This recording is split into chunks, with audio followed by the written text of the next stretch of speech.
let's start with you. Your thoughts on the draw and having 3 horses entered and 2 are in the race. We're extremely happy with the draw. It could have been a lot worse. It could have been a little bit better. But actually, coming from that position in the middle of the field, probably as good as you're going to get. So we're very happy with it. Jason? Yeah, so far I've just kind of preliminary looked at the entries, but it looks like a lot of the speed's inside of us. We drew the 12 and the 14. I think Jace can kind of carve out his trip, and I think it's going to set up really well for Angel of Empire. A lot of speed inside of us, try to get over and save as much ground. And, coming in here this morning, we said we wanted between 6 and 14 or 15. They're both there, so we got to be happy. Dennis, your whole program has been built on getting horses to this race, to the first Saturday in May. The last time you had a horse in the Derby was 2018. It's hard to get, but the idea of getting multiple horses. That certainly is. It was not because we didn't try those other years. We definitely tried. We kept with our same buying program. This year we happened to get 2 in, maybe 3. So we're happy about that. But you don't buy a lot of numbers. I mean, you don't buy them like Rapoli probably bought. No. I don't know, 50, what we do is we come to the sale with a budget. Dennis says this is what we want to spend, and we try to get the most individuals we can. And thankfully, 2 years ago when we went to the sale, we felt like we were a colt or 2 short, and I asked Dennis if I could buy one more horse and scout through the books 4 and 5, and that's what we did. And we came up with Angel of Empire. So you just continue to do your homework, and it pays off. Interesting. Of the 3 horses that were entered, Angel of Empire, Jace's Road, and Cyclone Mischief, what were they ranked at the sale?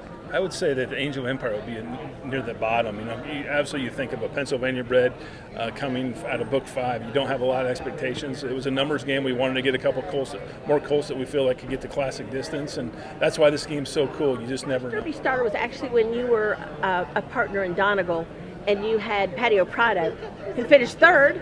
Were you thinking, this is an easy game at that point? Yeah, that got me hooked. That was one of the things that said, look, I love partners, but my son-in-laws are my best partners. And when was that your first year of ownership when you had Patio Prado? Patio Prado was our first year. We had a filly that did excellent called Miss Macy Sue. That was a local Iowa horse. That's what really got me hooked. She's the one that started this process, and we thank her every day because Liam, not this time, is the reason we're still in the business. So you bought 12 yearlings 2 years ago. Yeah.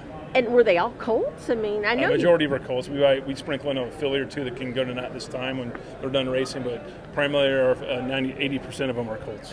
Well, we've talked about Angel of Empire, who's the 3rd choice. What about these other horses? What about Jace's Road? They gave him a lot of respect in the morning line. They did a little. He's a horse that has a tremendous amount of talent. Coming in here last spring as our 2-year-olds, we thought he was our best horse, to be honest. He's been inconsistent. He throws a good race, a bad race. We know he doesn't like the slop, so we're hoping for dry weather on Saturday. But if he ever, he's a quality road, we know he can get the distance. If he can just put it together, he'll be very competitive. What about Cyclone Mischief? That's we really think that we'd love to have Dale in the Derby. Dale's a good friend of ours, a great trainer. And we think he's a very live horse. He's been running against Forte, the morning line favorite, and he got beat by 2 lengths last time. So we really think we're closing the gap. He's doing tremendous. He just turned 3 yesterday, so he's really still developing. We couldn't be more excited. And I think he'll end up getting in, and we'll just have to be patient. And he's going to be a live long shot. I was actually at the race in Miami, the last 2 races, and run right with Forte the whole way. And Forte got him at the very end. We also broke the win for the other horses all the way through that race, so I think he can run with them. So, having a 3rd favorite in the Derby is very exciting. I love the way Angel closes. That's one of the things that's going to get real excited next Saturday. You see all those legs come around that final turn, and there's not a more.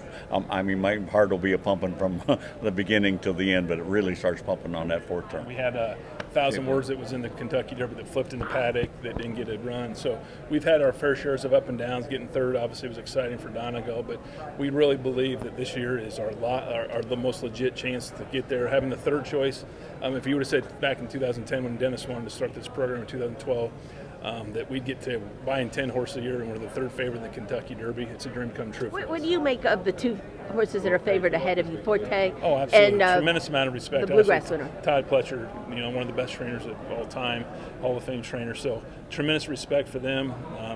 Rightfully so, they're the favorites. I think so much of the Kentucky Derby is set up what horses get the best trip. And so we're going to find out who's the best on Saturday, and hopefully everyone gets a good trip and we find that out.